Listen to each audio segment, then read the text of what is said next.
Subscribe करें और bell दबाएं ताकि कोई खबर रह न जाए।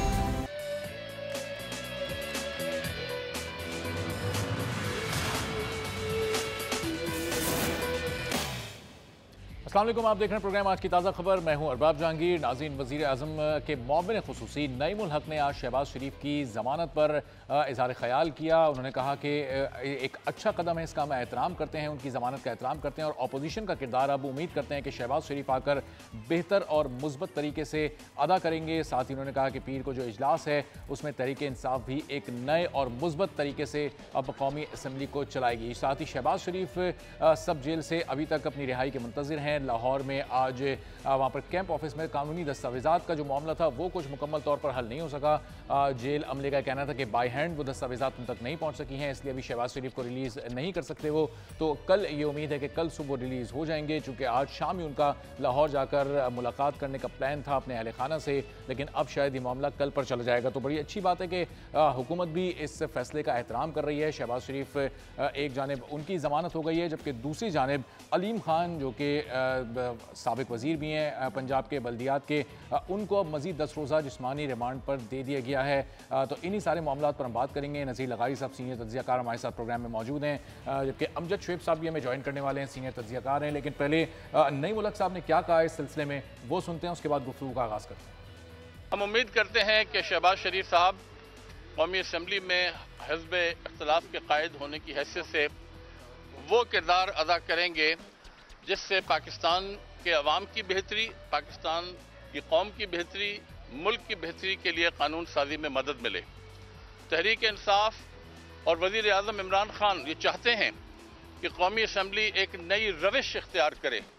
वो चाहते हैं कि कौमी असम्बली की जो पिछली तारीख़ है तो इतनी अच्छी नहीं रही है, मगर एक नए माहौल में एक नई हुकूमत के तहत हम चाहते हैं कि कौमी असम्बली में जो आज तक तमाशे होते आ रहे हैं वो ख़त्म हों, ज़ातियात पर हमले ख़त्म हों। तो शहबाज शरीफ की गिरफ्तारी पर हुकूमत का ये बड़ा मुस्बत रवैया सामने आया। नईम उल हक ने इज़हार ख्याल भी किया। लगारी साहब, ये हुकूमत के रवैये में आपको एक चेंज नहीं महसूस हो रहा? कोई ज़्यादा तनकीद नहीं की गई शहबाज शरीफ की ज़मानत पर, एक पॉजिटिव इसको चेंज कह रहे हैं और उम्मीद उनसे लगा रहे हैं कि वो भी आकर अपोजिशन में एक मुस्बत किरदार अदा करें। तो ये सुनकर खुशी से ज़्यादा हैरत हो रही है और मुझे बहुत अच्छा लग रहा है। ऐसा नहीं है कि उनका एटीट्यूड जो है वो चेंज हुआ है तो हमें उस पर हैरत करनी चाहिए, लेकिन उन्होंने जिस तरह से ये सूरत हाल को बयान किया और जिस तरह से हम आहंगी की बात की है, जिस तरह से ये बात की है कि अब एक नई असम्बली होगी, हम नई विश डालना चाहते हैं और जो आज तक तमाशा होता रहा है उस तमाशे को बंद करना चाहते हैं, तो इसका मतलब ये है कि पीटीआई में ये एहसास पैदा हुआ है, उनकी लीडरशिप में ये एहसास पैदा हुआ है और उसकी जो कोर उसकी कमेटी है जो इन तमाम चीज़ों को देखती है, उसमें ये एहसास पैदा हुआ है कि ठीक है, अब कोर्ट से ये मामला चला गया है और कोर्ट ने उन्हें जो है ज़मानत दे दी है, तो अब हमें आगे बढ़कर बेहतर तौर पर चलना चाहिए। इसलिए कि अगर पार्लियामेंट लेजिस्लेशन नहीं करती है, अगर कानून साजी का अमल नहीं होता है, तो फिर पार्लियामेंट के वजूद में आने का जो मकसद है वो तो फौत हो जाता है। अब मेरे ख्याल में हुकूमत ने एक अच्छा जेस्चर दिया है और जनाब नईम उल हक साहब ने बहुत अच्छे अंदाज में बात की है। इस बात को आगे चलना चाहिए, इसका वेलकम किया जाना चाहिए और PMLN की तरफ से भी और पाकिस्तान पीपल्स पार्टी की तरफ से भी इसका वेलकम होना चाहिए और अपोजिशन को एक ठीक और बिल्कुल ही एक बहुत ही अच्छे अंदाज में अपोजिशन करनी चाहिए और तमाम मामलात को देखकर आगे बढ़ना चाहिए और हुकूमत को भी इस तरह नहीं करना चाहिए कि अगर अपोजिशन बैठी है तो ऐसा समझा जाए कि दुश्मन सामने बैठा है। दोनों को बहरहाल इस मुल्क के लिए, इस मुल्क के लोगों के लिए, इस मुल्क के पूरे खित्ते के लिए और तमाम सूबों के लिए और तमाम इलाकों के लिए बेहतर तौर पर डिलीवर करना है। इसलिए कि पाकिस्तान बहुत से सदमे उठा चुका है, पाकिस्तान बहुत से दुख उठा चुका है और बहुत ही बुरे वक्तों से आगे निकल आया है। बहुत ही बुरे वक्त जो साबका दौर था, टेररिज्म का दौर था, उससे पाकिस्तान आगे निकल आया है। अब आगे निकल आया है तो उसको और आगे बढ़ना है।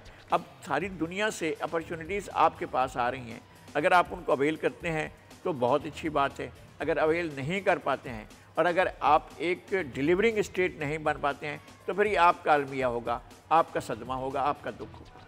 तो लगारी साहब, अभी पिछले 6 माह की अगर हम बात करें, जब भी वज़ीर आज़म असम्बली के इजलास में आए, अपोजिशन का रवैया बड़ा ही मनफी रहा, उनको बात नहीं करने दी गई, पहली स्पीच भी उन्हें सही तरीके से नहीं करने दी गई थी। तो अब ऐसी सूरत हाल में हुकूमत का रवैया बदला है, ज़ाहिर है, तो आपको लग रहा है कि शायद वज़ीर आज़म को बात करने का मौका मिले, वहाँ उनकी इज़्ज़त की जाए असम्बली में, शायद इसलिए हुकूमत ने अपना ये रवैया थोड़ा तब्दील किया है। उसकी वजह ये थी कि अगर जिम्मेदारी अपोजिशन पर आयद होती थी तो ट्रेजरी बेंच में भी ऐसे लोग थे जो हालात को ख़राब करते रहते थे, और वो मौका कोई नहीं गंवाना चाहते थे। जब सूरत हाल ख़राब होने की तरफ जा रही हो तो उसमें और तेल डाला करते थे। तो हुकूमत में भी ऐसे लोग थे और अपोजिशन में भी ऐसे लोग थे। और जिस तरह से वज़ीर आज़म को तकरीर करने का मौका नहीं मिला, इसी तरह मियाँ शहबाज शरीफ को भी तकरीर करने का मौका नहीं मिला। अब तमाम फरीकैन को मिलकर इस मसले को हल करना चाहिए। लगा राना सनाउल्लाह साहब मुस्लिम लीग नून के सीनियर रहनुमा हमारे साथ टेलीफोन लाइन पर मौजूद हैं, ज़रा उनका भी इस पर रद्द-ए-अमल जान लेते हैं। राना साहब, नईमुल हक साहब तो ये कह रहे हैं कि अब शहबाज शरीफ साहब को एक तामीरी किरदार, एक मुस्बत किरदार अदा करना चाहिए अपोजिशन में, तो आप तैयार हैं? पीर को जब इजलास होगा तो वहाँ कोई हंगामा राई तो नहीं होगी पहले की तरह? देखें, मियाँ शहबाज शरीफ साहब वो हमेशा उनका जो है वो तमीरी किरदार के ऊपर जो है वो उनका स्टांस रहा है, और हमेशा उन्होंने पार्टी के अंदर भी और बाहर भी और बतौर लीडर ऑफ द अपोजिशन उन्होंने हमेशा जो है वो मामलात को जो है वो एक बेहतर अंदाज से और तलखी से जो है वो दूर रखने की कोशिश की है। और आपके इल्म में होगा कि मियाँ शहबाज शरीफ साहब ने तो यहाँ तक, बल्कि इसकी हमारी पार्लिमानी पार्टी में कुछ लोगों ने थोड़ा बहुत एतराज़ भी किया कि उन्होंने तो यहाँ तक ऑफ़र कर दी थी कि जी आए बैठे, जिस तरह से चार्टर ऑफ डेमोक्रेसी हुआ है चार्टर ऑफ इकॉनमी करें, और कुछ मामलात को हम बुनियादी तौर पे तय करके तो उनके ऊपर एक ही राय हो सबकी। और इस ऑफ़र को बिलावल भुट्टो जरदारी साहब ने भी इंडोर्स किया, लेकिन उस वक्त इनकी हवाई बहुत ऊपर थी। ये तो बिल्कुल इस तरह से समझते थे कि अपोजिशन सारी को नैब ने पकड़ लेना है, अपोजिशन सारी ने जेलों में होना है, हमने हुकूमत करनी है, हमारे आगे कोई चीज ही नहीं है, तो इसलिए जो है वो हमें किसी के साथ बैठने की जरूरत नहीं है, किसी के साथ किसी की बात सुनने की जरूरत नहीं है। एक कमेटी बनी थी नैब लाज के ऊपर, तो उस वक्त इनकी जो कमेटी है, फरोग नसीब साहब इनके जो फेडरल लॉ मिनिस्टर हैं, उन्होंने हमारे साथ बैठ के 6 पॉइंट्स तय किए और खुद कहा कि जी देखें, नैब की इंक्वायरी या केसेस जिन लोगों के खिलाफ है उनमें सियासतदान तो 2% है, बाकी 98% जो है वो कारोबारी लोग हैं और उनका बड़ा बुरा हाल है। वो बड़ा जो है वो इस बात के ऊपर परेशान हैं और लोग कारोबार करने से कासर हैं। तो ये 6 पॉइंट्स जो है ना आप बाकी छोड़ें, तो इन 6 के ऊपर जो है ना वो मैं आप गारंटी समझे मैं जो है वो वज़ीर आज़म से बात करके तो इसके ऊपर का बात आगे बढ़ाते हैं। उसके बाद जब नेक्स्ट मीटिंग हुई तो उन्होंने हमें जो है वो इल्मात में लेके बताया, उन्होंने कहा कि जी वहाँ पे जो यानी हॉक्स एलिमेंट है, जिनमें एक तो वो जो पिंडी के शैतान हैं वो बहुत बड़ा उनका किरदार है। उन्होंने कहा कि जी उन्होंने वहाँ पे कहा कि जी देखें अपोजिशन इस वक्त शिकंजे में आई हुई है, अगर आपने ये काम किया तो ये निकल जाएगी, तो लिहाजा इसको जो है ना ये अपोजिशन को जो है रगड़ा लगने दें। तो वो बात ख़त्म हो गई। अब दोबारा कह रहे हैं कि जी नैब के कवानीन में जो है वो अमेंडमेंट की ज़रूरत है। तो ये खुद ही हर चीज़ के ऊपर जो है ना ये या पत्थर चाट के वापस आते हैं या यू टर्न लेते हैं। और बाकी जो पहले दिन वाली बात है, वो पहले दिन वाली बात जो है ना, जिस दिन इनका इंतखाब हुआ था उस दिन जो थोड़ा सा इनके साथ मामला हुआ था वज़ीर आज़म के साथ, वो इनको ज़रा टेस्ट करवाना चाहिए था, बड़ा ज़रूरी था, क्योंकि ये भी तो 4 साल यही कुछ करते रहे, तो इनको थोड़ा सा मालूम पड़ना चाहिए था कि इस किस्म का एहतजाज हो, हंगामा हो। तो राना साहब, नईमुल हक साहब, ज़ाहिर है अगर एक मुस्बत अंदाज से पार्लियामेंट को चलाने की बात कर रहे हैं तो इसका मतलब यही लिया जाएगा कि ज़ाहिर है वज़ीर आज़म ये बात कर रहे हैं, क्योंकि वो वज़ीर आज़म के मुशीर हैं, उनके मशवरे के बगैर तो नहीं बात करेंगे। तो अब ये अपोजिशन के लिए तो एक वाज़ेह पैगाम है कि जी मुस्बत तरीके से आगे चलना है तो कुछ मिलजुल कर मामलात आगे चलें। लेकिन अब जिस तरह की ज़बान आप शेख साहब के लिए इस्तेमाल कर रहे हैं, वो एक वज़ीर हैं उनकी काबीना के, तो फिर मामलात तो नहीं सही हो पाएंगे। वो सारा झगड़ा ही उसका है। उसको अगर ये साइड पे कर दे तो ये काफी इनको अफाका हो जाएगा। वो आदमी जो है उसका जो है किरदार, यानी वो तो दुनिया का घटिया तरीन इंसान है, और उसका जो है वो हमेशा ये किरदार रहा है। वो मियाँ नवाज शरीफ के साथ था तब, परवेज मुशर्रफ के साथ था तब। उसका काम है कि शैतानियत करना और फसाद डालना। वो इनको बिल्कुल सीधे रास्ते पे नहीं आने देगा। ये मेरी बात आप देख के रख लें। उससे ये बचेंगे तो तभी जो है ये सीधे रास्ते पे चल सकेंगे, वरना उसके होते हुए जो है वो सवाल ही पैदा नहीं होता कि ये कोई जो है वो अकल की बात कर सके या पार्लियामेंट, क्योंकि पार्लियामेंट में पुरअमन और पार्लियामेंट में जो है वो प्रोसीडिंग्स का होना जो है वो गवर्नमेंट की जरूरत है। हमें तो इससे कोई फर्क नहीं पड़ेगा अगर वहाँ पे तमाम मस्त कलंदर होता है, तो ये भी तो से लेके 18 तक यही करते रहे हैं ना। तो ये जिम्मेदारी इनकी है, इनको चाहिए।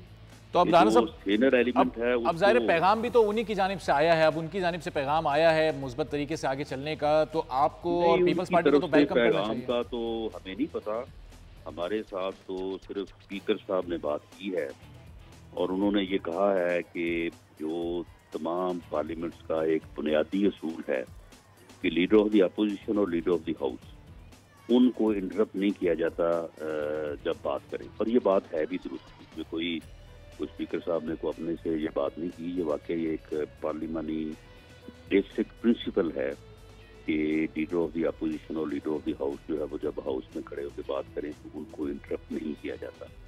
तो इस बारे में स्पीकर साहब ने जो है वो कहा है कि आप अपनी पार्लियामानी पार्टीज में इसके ऊपर बात करें और हमें कम से कम जो है वो यहाँ पे जो है वो एक बात को तय करना चाहिए। तो अगर ये बात तय हो जाती है तो बड़ी अच्छी बात है। लीडर ऑफ द अपोजिशन की भी बात सुनी जाए और लीडर ऑफ द हाउस की बात सुनी जाए। सही, चलो राणा साहब साथ ही मौजूद रहिएगा, मैं आपके पास वापस भी आता हूँ। जरा अमजद शोएब साहब की तरफ अपना सवाल लेकर जाता हूँ, उन्होंने भी हमें ज्वाइन कर लिया है। अमजद शोएब साहब, नईम उल हक साहब ने मीडिया पर तो आके बयान दिया कि अब पार्लियामेंट को मुस्बत अंदाज से चलाना है, ऑपोजिशन को भी हम ये पैगाम देते हैं। क्या ये बेहतर नहीं था कि मीडिया पर आकर बात करने से बेहतर थी? ऐसे राणा साहब कह रहे हैं कि इनके पास अभी तक कोई पैगाम इस तरह का नहीं गया हुकूमत की तरफ से। हुकूमत नून लीग को, पीपल्स पार्टी को ये पैगाम देती कि अब पीर को वज़ीर आज़म आ रहे हैं, वो खिताब करेंगे, तो अच्छे तरीके से उनको वेलकम भी करना है, शोर शराबा नहीं करना, माहौल ख़राब नहीं करना, क्योंकि उससे दुनिया में भी एक अच्छा मैसेज नहीं जाता। बिस्मिल्लाहिर्रहमानिर्रहीम। देखिए जी, मैं खुद अपने तौर पे और मेरे जैसे और भी कई एनालिस्ट बहुत अरसे से कह रहे थे कि ये पार्लियामेंट को फाल बनाएं, पार्लियामेंट को फाल बनाएं, और पार्लियामेंट को फाल बनाने के लिए ये हुकूमत की ज़िम्मेदारी थी कि वो एक सीरियस, एक संजीदा रवैया इख्तियार करती। अगर हुकूमत आके वहाँ पे उनके हुकूमत के लोग आके इल्ज़ाम तराशियाँ और वही पुरानी बातें शुरू कर दें तो फिर जवाबन वही कुछ होगा, और नतीजा ये कि इतने सेशन आज दिन तक ज़ाया हो चुके हैं इसी वजह से कि वहाँ पे ये सिर्फ आपस का टकराव होता नज़र आया। अवाम के मामलात पे तो कोई बात हुई नहीं। सो संजीदगी मेरा ख्याल है इसमें इख्तियार करने की ज़रूरत थी, और अगर अब हुकूमत ने ये इंदिया दिया है तो मेरा ख्याल है अपोजिशन को भी एक पॉजिटिव रवैया इख्तियार करना चाहिए। और अगर मीडिया में उन्होंने बात की है तो कोई हर्ज नहीं, ये आवाम को पता चला, लेकिन मेरा ख्याल है कि उनको पार्टी लेवल पे भी, पार्टी टू पार्टी भी बात करनी चाहिए। आपस में मुज़ाकरात का रास्ता खुला रहना चाहिए, बातचीत करके एक दूसरे को कायल करना चाहिए। और बड़ी खुशी की बात होगी कि अगर हुकूमत वहाँ पे लेजिस्लेशन का काम शुरू करे। इनके अहम बिल पड़े हुए हैं, बहुत सारे वादे वईद किए हुए हैं, उनमें से कोई भी चीज़ पार्लियामेंट में आती नज़र नहीं आ रही जिसके ऊपर बहस हो सके। तो मेरा ख्याल है कि आवाम का जो मफाद हैं वो तो लाजमी बात है कि इसके सारे किस्से में पिछले 6-7 महीने में नज़रअंदाज हो गए। अब अवामी मफादात को अगर आपने आगे लेके चलना है तो उसमें पार्लियामेंट को फाल करना बड़ा ज़रूरी है। आप देखिए भारत के साथ भी एक सिचुएशन बनती नज़र आ रही है। ये क्या पार्लियामेंट को इस पर डिबेट नहीं करनी चाहिए? IMF के पास ये जा रहे हैं लेने के लिए, किसी को कोई पता नहीं कि शराइत तय हो रही हैं, क्या पार्लियामेंट में बात नहीं होनी चाहिए इसके ऊपर? फिर इसी तरह आप देख लीजिए कि ये शहजादा मोहम्मद बिन सलमान आ रहे हैं, पैसा बाहर से आप लेते हैं, किन शराइत पे आता है, क्या होता है? ये सारी चीज़ें ऐसी हैं जो कल को जब बाहर मंजर आम पे आएंगी तो इसके ऊपर तशवीश का इज़हार किया जाएगा, परेशानी होगी। आज पार्लियामेंट अगर अपना काम करे तो ये चीज़ें वहाँ पे ज़ेर बहस लानी चाहिए। तो मेरा अपना तो इसके ऊपर रिएक्शन यही है कि अल्लाह का शुक्र अदा करेंगे अगर ये लोग सारे सीरियसली बैठ के अपोजिशन और गवर्नमेंट ख़ास तौर पे, क्योंकि उनकी ज़िम्मेदारी है, इस पार्लियामेंट को फाल बनाएं और अवामी मफादात में जो चीज़ें हैं उनके ऊपर बातचीत सही। की। पार्लियामेंट का फाल होना ज़ाहिर है इस वक्त बहुत ज़रूरी है, क्योंकि 6 माह अब तक इस हुकूमत को हो चुके हैं और अभी तक पार्लियामेंट उस तरीके से फाल दिखाई नहीं दे रही है। लेकिन लगाई साहब, पार्टी टू पार्टी अगर मैसेज चला भी जाता है, हुकूमत अपोजिशन को मैसेज कर भी देती है कि ये पार्लियामेंट को अच्छे तरीके से मिल बैठ कर चलाना है, लेकिन जब भी आशियाना स्कैंडल, रमज़ान शुगर मिल की बात होगी PTI की जानिब से, तो ज़ाहिर नून लीग की तरफ से एहतजाज किया जाएगा, शोर शराबा होगा। जब भी नून लीग की जानिब से बात होगी अलीम खान वाले केसेस पर, तो उस पर ज़ाहिर है PTI शोर शराबा करेगी। तो फिर किस तरह से फाल हो सकेगी पार्लियामेंट, क्योंकि ये केसेस तो चल रहे हैं अभी। नहीं, अगर कोर्ट्स के मामलात को कोर्ट्स पर छोड़ दिया जाए और ये अपना उसके ऊपर डिबेट ना करें, ना ये वकील हैं, ना ये प्रोसिक्यूटर हैं, ना इन्वेस्टिगेटर हैं, ना इन्होंने केस किया हुआ है, कौन था जो यहाँ पर PTI की तरफ से जो मियाँ शहबाज शरीफ की इन्वेस्टिगेशन कर रहा था? नोबडी, कोई भी आदमी नहीं था, ना उनके किसी इन्वेस्टिगेशन में था, ना प्रोसिक्यूशन में, ना वकील था, ना किसी को ऐसी बात कि भाई कोर्ट के अंदर मामला है, आप कोर्ट के ऊपर छोड़ दें।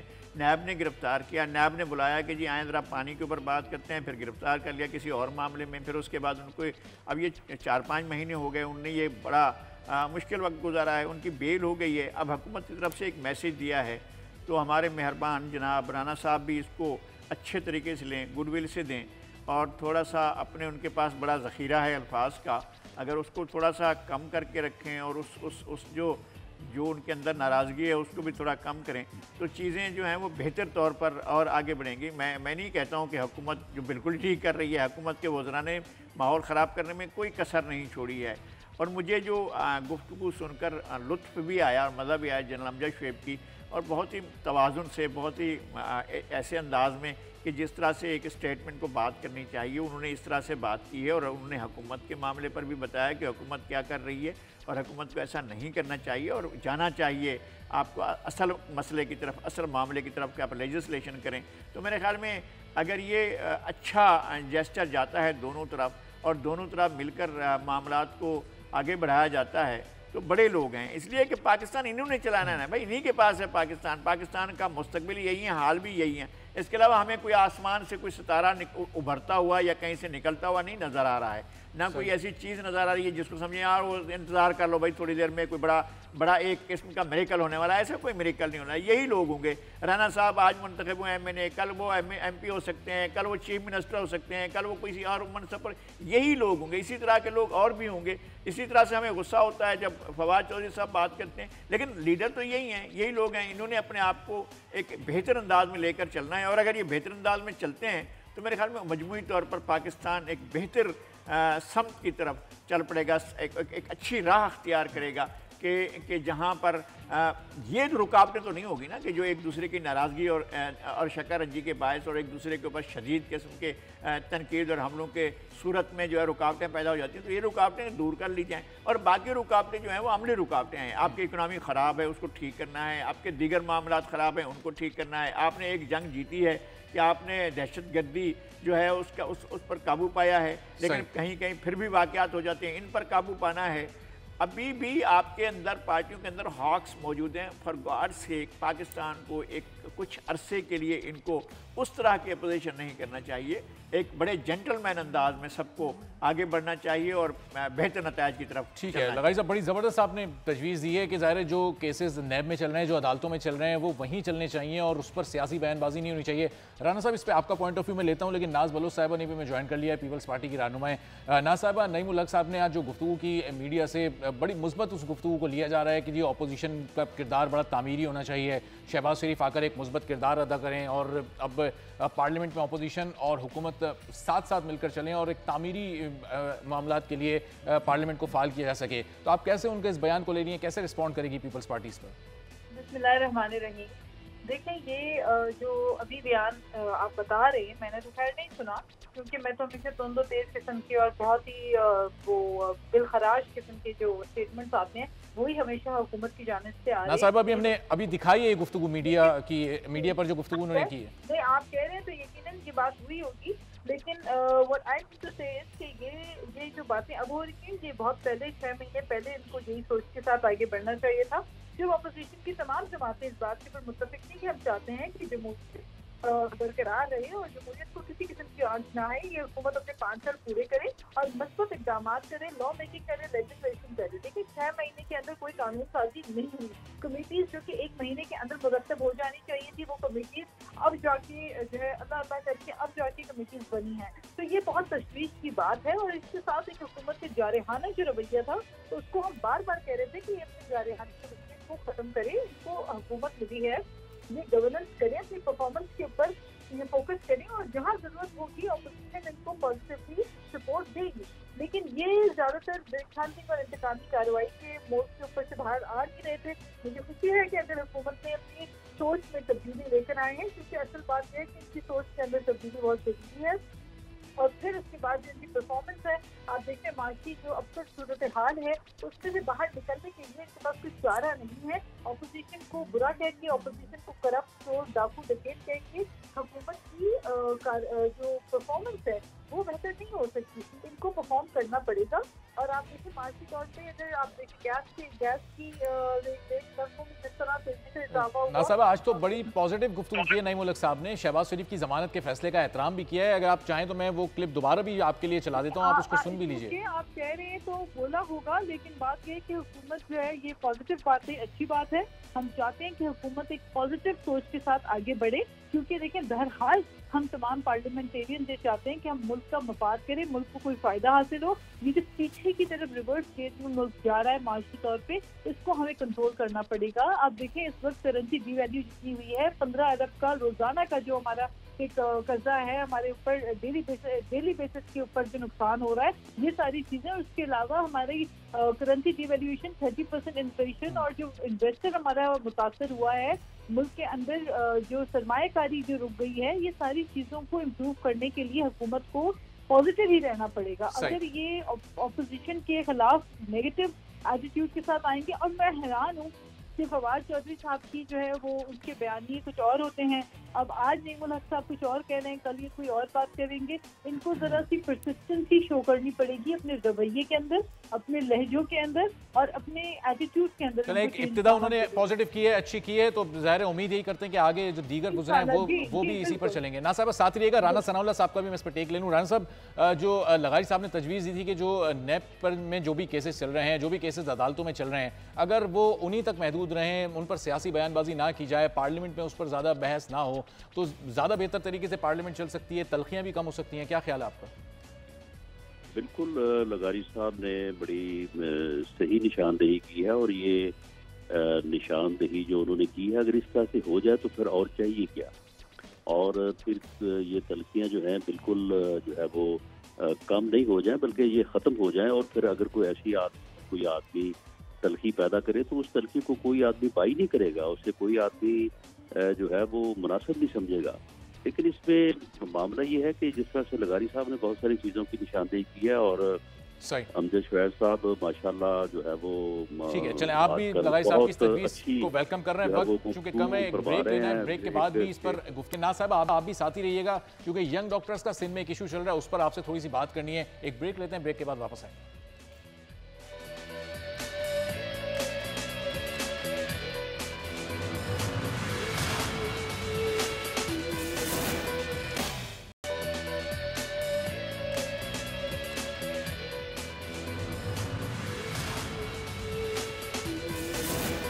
प्रोग्राम में फिर आपको हम खुशामदीद कहते हैं। सिंध में यंग डॉक्टर्स की हड़ताल को तीसरा रोज़ है। ओपीडीज़ हॉस्पिटल्स की वीरान पड़ी हैं, मरीज़ परेशान हैं, मरीज़ों को इलाज नहीं मिल रहा।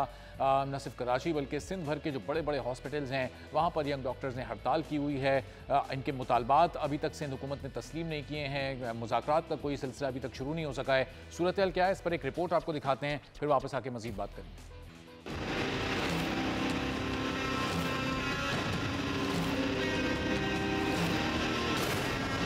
कराची समेत सिंध भर के अस्पतालों में यंग डॉक्टर्स की हड़ताल आज भी जारी है। डॉक्टर इलाज छोड़कर एहतजाज कर रहे हैं। अब तक 3 कीमती इंसानी जानें हड़ताल की भीड़ चढ़ चुकी हैं। कराची के अब्बासी शहीद हॉस्पिटल में खातून बर वक्त इलाज न होने की वजह से जान की बाजी हार गई। सक्खर के सरकारी अस्पताल में भी माँ के जिगर गोशा डॉक्टरों की बेहिसी की भीड़ चढ़ गया। डहरकी के सरकारी अस्पताल में भी नौजवान इलाज मुयस्सर न होने की वजह से दम तोड़ गया। डॉक्टरों की हड़ताल के बाइस अब तक मुतअद्दिद ऑपरेशन सेशंस मुलतवी हो चुके हैं, मगर लाचार मरीजों का कोई पुरसाने हाल नहीं। तो सिंध भर में ही डॉक्टर्स की तनख्वाहों की अदम अदायगी पर उनका यह एहतजाज जारी है। हैदराबाद में हमारे ब्यूरो हेड इरफान आराई इस वक्त मौजूद हैं सिंध पैरामेडिकल एसोसिएशन के जनरल सेक्रेटरी डॉक्टर पीर मंजूर के साथ। देखते हैं कि वो उनसे क्या गुफ्तगू कर रहे हैं। जी इरफान। जी, सिंध भर में डॉक्टर्स की जानिब से एहतजाज और ओपीडीज के बायकाट का सिलसिला जारी है। जहां मरीज परेशान हैं वहीं डॉक्टर्स जो हैं अपने मुतालबात के लिए अपनी जगह पर कायम है और हुकूमत की हरदर्मी भी अपनी जगह पर कायम है। इस वक्त हमारे साथ मौजूद हैं पाकिस्तान मेडिकल एसोसिएशन सिंध के जनरल सेक्रेटरी डॉक्टर पीर मंजूर। हम जानते हैं डॉक्टर साहब, कब तक ये एहतजाज चलेगा और किस तरह इस मसले का हल निकलेगा?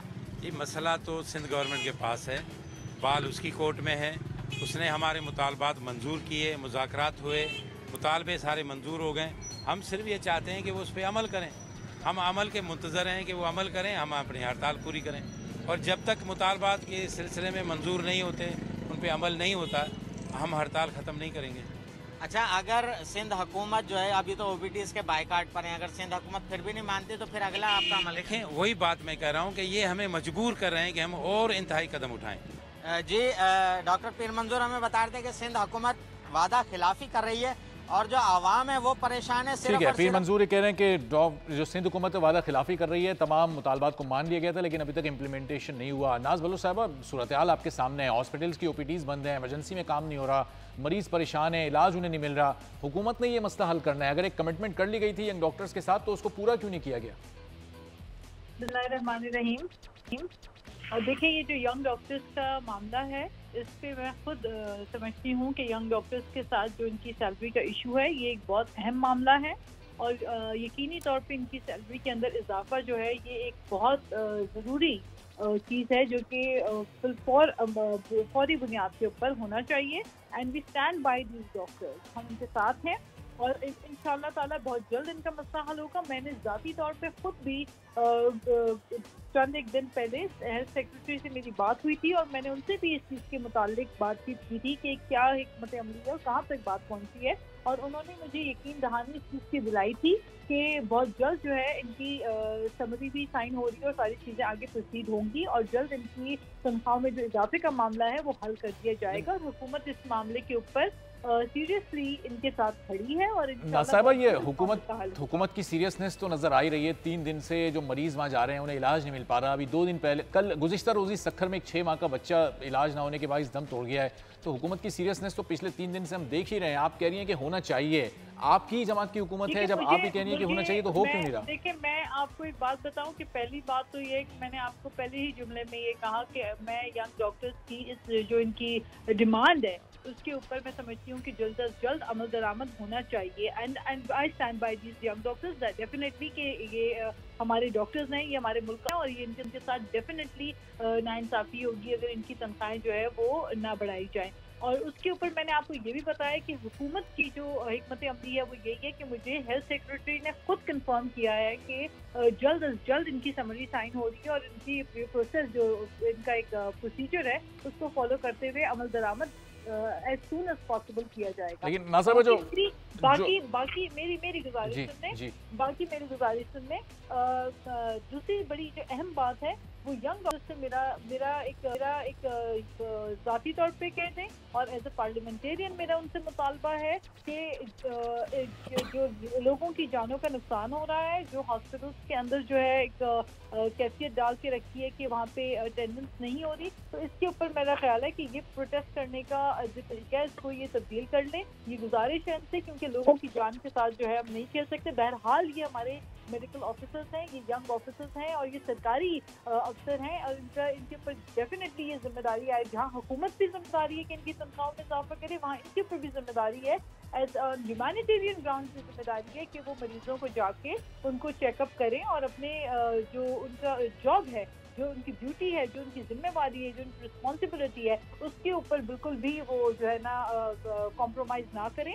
और मेरी दरख्वास्त है कि वो जाएं और मैं खुद ज़ाती तौर पे इसके ऊपर हेल्थ मिनिस्टर और हेल्थ सेक्रेटरी से दोबारा इस चीज़ से बात करूँगी और कोशिश करते हैं कि जल्द से जल्द इनका मामला हल हो जाए। ना साहब, प्रोटेस्ट का तरीकाकार तो उनका ज़ाहिर गलत है, लोगों का इलाज तो वहाँ होना चाहिए, लेकिन अब वो ये कहते हैं कि चूंकि पानी सर से गुजर चुका है, बॉल अब गवर्नमेंट के कोर्ट में है, अब ये सिंध हुकूमत की जिम्मेदारी है कि वो कितने दिन में अपना वादा पूरा करती करती है तो हम ये हड़ताल ख़त्म करेंगे। तो अब फैसला तो हुकूमत ने करना है। देखिए जो रिटन का एक इसके ऊपर पूरा ऐसा इन वन डे तो नहीं होता, वन स्ट्रोक ऑफ पेन पे तो नहीं हो जाता। डेफिनेटली इसकी एक लीगल एक प्रोसीजर होता है, उसको फॉलो करना होता है, और जो समरी है वो मूव ऑन होती है, वो साइन होके फिर दोबारा आती है आगे, जिसके एक प्रोटोकॉल है उसके थ्रू ही ये समरी साइन होती है, और वो ही प्रोसीजर टाइम टेकिंग थोड़ा सा हो सकता है, हो चंद एक दिनों का हो, लेकिन इसका मतलब ये हरगिज नहीं है। और मैं ये तवक्को भी नहीं करती, क्योंकि मुझे पता है कि हमारे जो यंग डॉक्टर्स हैं वो बहुत कमिटेड हैं, और मैं I personally feel very proud of our young doctors कि जिस तरह से वो पूरे पाकिस्तान में और खुसूस सिंध के अंदर जिस तरह वो काम करें। तो I stand by the young doctors. मैं बार बार आपसे कह रही हूँ कि उनका मुतालबा जो है वो मुतालबा उनका बिल्कुल दुरुस्त है, उनकी सैलरीज में इजाफा होना चाहिए, और there is no other thought about it. मैं आई डू से दैट, हम उनके साथ हैं, और इंशाल्लाह उनका ये मसला और हल कर दिया जाएगा। लेकिन फिर मैं आपके प्रोग्राम के तवज्जुह से उनसे रिक्वेस्ट करती हूँ, गुजारिश करती हूँ कि इंसानियत के नाते ह्यूमैनिटेरियन ग्राउंड के ऊपर और उनकी जो उनको जो पेशावराना जिम्मेदारी है उसको फॉलो करते हुए हॉस्पिटल्स में जाएं और अपनी जॉब, अपनी रिस्पॉन्सिबिलिटी को निभाएं, क्योंकि ये इंसानियत का चलें, ये अपील तो आपने कर दी। अब देखते हैं कि वो आपकी अपील मानते हैं नहीं मानते। अमजद शेख साहब, ये सिचुएशन सिंध की आपके सामने है। कल एक 6 माह के बच्चे की मौत हो गई, आज घुटकी में एक नौजवान तड़प तड़प कर मर गया, उसकी जान चली गई। ज़ाहिर है डॉक्टर्स इलाज नहीं कर रहे, हुकूमत उनके पैसे नहीं बढ़ा रही, उनकी मराहत में इजाफा नहीं कर रही, जो दूसरे सूबों के में डॉक्टर्स की तनख्वाहें उसके बराबर नहीं कर रही। तो अब हुकूमत के प्रोटोकॉल्स पूरे नहीं हो पा रहे, प्रोसीजर इतना लंबा हो गया है, लोगों की जानें ज़ाय हो रही हैं। सर देखिए, हम डॉक्टरों को मोरद इल्ज़ाम ठहराते हैं, मेरा ख्याल है वो मजबूरी है उनकी भी, वो आखिर का क्या करें। अगर हुकूमतें हिलती नहीं तो वो बेचारे फिर तंग आके तो ऐसे हरबे करते हैं। बिल्कुल है, तो तकलीफ़ तो सब लोगों को होती है, क्योंकि मरीज़ को जब तक केयर नहीं मिलती, डॉक्टर नहीं देखते, वो बेचारा अपने तौर पर सच्चा है। लेकिन बात यह है कि क्या हुकूमत एंगेज नहीं कर सकती। अभी मैं मोहतरमा नाज की बात सुन रहा था जो कह रही थी कि बड़ा लंबा प्रोसीजर है। अच्छा, लंबा है, तब भी अगर समरी मूव भी हुआ तो क्यों किसी स्टेज पे तो होगा ना। क्यों नहीं डॉक्टर्स को एंगेज करके कहते कि जी देखें ये केस हमने चलाया हुआ है, इस स्टेज पे है, और बाकी जो रह गया इसका काम वो इतने दिनों में हो जाएगा, या हम जल्दी कोशिश करेंगे उससे भी जल्दी हो जाए। आप एंगेज ही नहीं कर रहे उनको। आपने समझा कि बस ये ठीक है, उन्होंने हड़ताल कर दी, हम अपनी जगह पे ठीक हैं, वो अपनी जगह पे ठीक हैं। तो इस तरह तो मैं समझता हूँ ये ज़रूरत हुकूमत की है कि वो जवाबदेह है उन लोगों को जिनका इलाज मालजा हो नहीं रहा, जिनकी 8 माह की बच्ची फौत हो गई, या और भी किसी के इसी तरह अगर हो जाता है तो हुकूमत जवाबदेह है। ये हुकूमत का फ़र्ज़ है कि डॉक्टर्स को इंगेज करे, उनको ऑन बोर्ड करे, उनको सारा केस दिखाए कि देखें जी हमने चलाया, यहाँ तक पहुँचे हुए हैं, ये आगे हो जाएगा इतने दिनों में, तो उनको तसल्ली हो जाएगी। लेकिन ये कौन करेगा, ये तो ज़रूरत ही नहीं है किसी की। अवाम अपनी जगह रोते रहें, डॉक्टर्स अपनी जगह रोते रहें, और आप बैठ के एक रेफरी की तरह तमाशा देखता रहें। ये मेरा ख्याल है मुनासिब नहीं है रवश। हुकूमतों को इन मामलात में ज़्यादा हसास होना चाहिए और उनको आगे बढ़ के इनको रिजॉल्व करने की कोशिश करनी चाहिए। मुझे यकीन है कि अगर इन्होंने वादा किया था और उस चीज़ पे काम शुरू हो गया था, तो फिर डॉक्टर्स को अगर जाके ये एंगेज करेंगे, उनको समझाएंगे, दिखाएंगे, तो ये मामला वहीं रफा दफा हो जाएगा। वो फिर इंतज़ार करेंगे कितने दिनों में आपने कहा कि ये चीज़ हो जाएगी, हम उसके लिए इंतज़ार कर लेते हैं। सही। तो नज़ीर लगाई साहब, क्या सिंध हुकूमत की प्रायोरिटी नहीं है लोगों की सेहत? आप देखें जाने जा रही हैं, 2 अमवात हो चुकी हैं अभी गुज़िश्ता 2 रोज़ में, और अभी तक ये मामला पेंडिंग में है। नाज साहब अभी भी कह रही हैं कि जल्द अज जल्द हो जाएगा, अभी हुआ नहीं है। ये तो पहले आप ऐलान कर दें, फिर प्रोसीजर उसको अडॉप्ट करते रहें। जो भी तरीक़ाकार है आपका, जो समरी को लेकर चलना है, और समरी के फिर सेक्शन ऑफिसर और डिप्टी सेक्रेटरी, फिर एडिशनल सेक्रेटरी, और फिर सेक्रेटरी, और फिर मिनिस्टर, और फिर चीफ सेक्रेटरी, और फिर इस तरह से जाकर आप जो समरी को चलाते हैं फिर वापस उसी रूट से आएगी। इस तरह से चलाने की बजाय आप पहले इक़दाम कर दें, ऐलानात कर दें, और जो कुछ आपने समरी में मेंशन किया है उसके ऊपर अमल शुरू कर दें। ये प्रोसीजर साथ में करते रहें। ये प्रोसीजर भी चलता है, बाद दफ़ा हंगामी हालात में इस तरह की चीज़ें करनी पड़ती हैं, और आपको ये सारा कुछ देखभाल कर करना पड़ता है। ये जो है डॉक्टर्स की हड़ताल और उनका काम छोड़ देना, ये अपनी जगह पर एक सवाल है, लेकिन जाहिर है कि उनकी फैमिली है, उनका ख़ानदान है, उनके बड़ी उम्मीदें लगाकर उनके वालिदैन ने पढ़ाया, और एक वो इसी वजह से आए थे, और सरकार की जॉब में भी इसी वजह से आए थे कि अपने घर को खुशहाल करके वो लोगों के लिए करेंगे। लेकिन एक बात तो तय है ना, मैं अमजद शेख साहब हैं और नाज बलोच बैठी हैं, आप बैठे हैं, मैं सिर्फ एक बात करता हूँ, क्या ऐसा मुमकिन है कि एक आदमी तड़प रहा हो, एक आदमी की जान जा रही हो, वो आखिरी सांसें ले रहा हो और ये डॉक्टर के बस में उसे बचा ले, वो किसी भी वजह से, चाहे कोई कयामत टूट पड़ी है, पहला काम तो उसको बचाने के लिए करना चाहिए।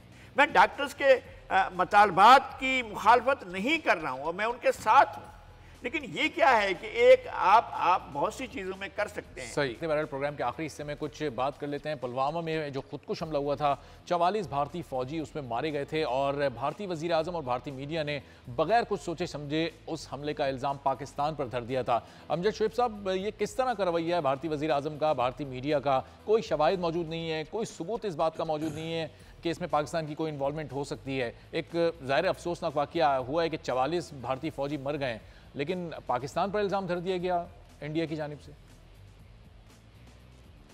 देखिए, बात यह है कि इसमें हमारी भी कोताही है कुछ, और उन भारत का तो नेचुरली एक प्लान है जिसके मुताबिक वो चल रहे हैं। मोदी का तजर्बा है कि वो पिछला इलेक्शन उसने पाकिस्तान बैशिंग के ऊपर जीता और अब वो दोबारा वही फार्मूला इस्तेमाल कर रहा है और उसको तवक्को है कि फिर वो हिंदू वोट को मोबिलाइज करके तो जीत लेगा इलेक्शन। इसके साथ साथ जो फॉरेन पॉलिसी के उनसे ऑब्जेक्टिव थे, जहां वो पाकिस्तान को एक टेररिस्ट रियासत डिक्लेयर करवाना चाह रहे थे, पाकिस्तान को डिप्लोमेटिकली आइसोलेट करना चाहते थे, कश्मीर की स्ट्रगल को वो एक टेररिज्म डिक्लेयर करवाना चाहते थे कि जी टेररिज्म है, क्योंकि दुनिया में ह्यूमन राइट वायलेशन की वजह से उनके ऊपर बहुत ज़्यादा एतराज़ात थे, खुद यूनाइटेड नेशन ने कहा। तो उन चीज़ों को रद्द करने के लिए कि ये अभी पैलेट गन इस्तेमाल करने, अभी आप देखें वहाँ पे और बड़े हथियार इस्तेमाल करेंगे, क्योंकि अब खुली छुट्टी हो जाएगी, दुनिया को कहेंगे जी वहाँ तो दहशतगर्दी है। तो ये ऑब्जेक्टिव थे। फिर उनके ऑब्जेक्टिव हैं, आप देखिए कि वो आपके ये शहजादा सलमान यहाँ पे, मोहम्मद बिन सलमान यहाँ आ रहे हैं, उनका पाकिस्तान के अंदर जो इन्वेस्टमेंट्स आ रही हैं उसकी वजह से इंडिया बड़ा अनब हुआ था और वो इधर कोशिश करेंगे कि ये टेररिज्म का रोना रोके तो दुनिया को रोकें कि जी पाकिस्तान एक टेररिस्ट स्टेट है, यहाँ इन्वेस्टमेंट नहीं होनी चाहिए, ना जाएं लोग।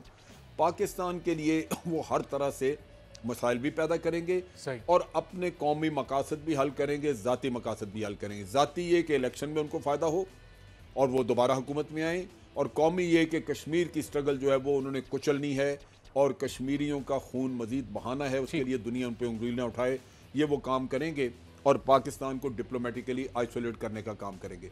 ये उनके फॉरेन पॉलिसी के ऑब्जेक्टिव थे, उनके लिए उनकी इंटेलिजेंस काम करती है और इंटेलिजेंस जो है वो बड़ी रुथलेस होती है, वो बड़े बड़े ऐसे घनौने काम कर जाती है जिससे कि रियासत का मकसद हल हो जाता है। ज़ाती मकासद को इस मसले के जरिए हल करने की कोशिश करें।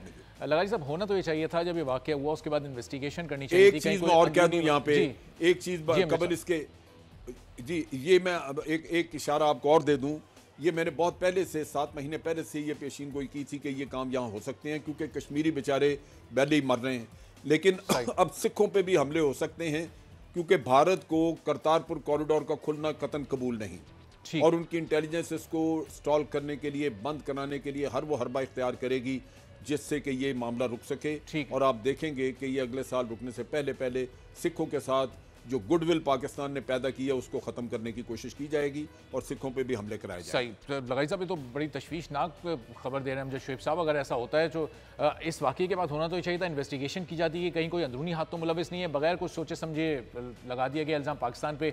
30 सेकंड में अपना कमेंट दे दीजिएगा, वक्त बहुत कम है। नहीं, हमजा शोएब साहब ने साफ इशारा कर दिया है, वो बिल्कुल ठीक कहा है उन्हें। इलेक्शन का सीज़न है और वो जो है इलेक्शन जीतना चाहता है और बुरी तरीके से हार रहा है। वो जहाँ से मोदी की पार्टी जो है अब तक जहाँ इलेक्शन हुए वो हारे हैं, बहुत बुरी तरीके से हार रहे हैं और ये जा रहे हैं हतमी शिकस्त की तरफ, और वो उस शिकस्त को फतह में बदलने के लिए कोई भी कार्रवाई कर सकते हैं। ऐसा होता है, वो जैसे कह रहे हैं रुटलेस होती है इंटेलिजेंस, उन्होंने मरवा दिया होगा बंदों को, इसमें कौन सी बात है।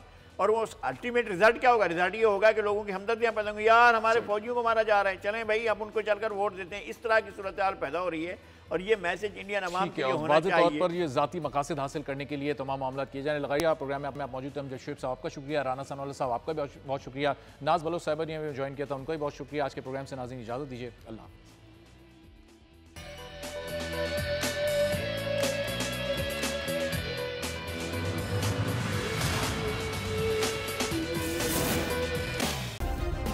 सब्सक्राइब करें और बेल दबाएं ताकि कोई खबर रह न जाए।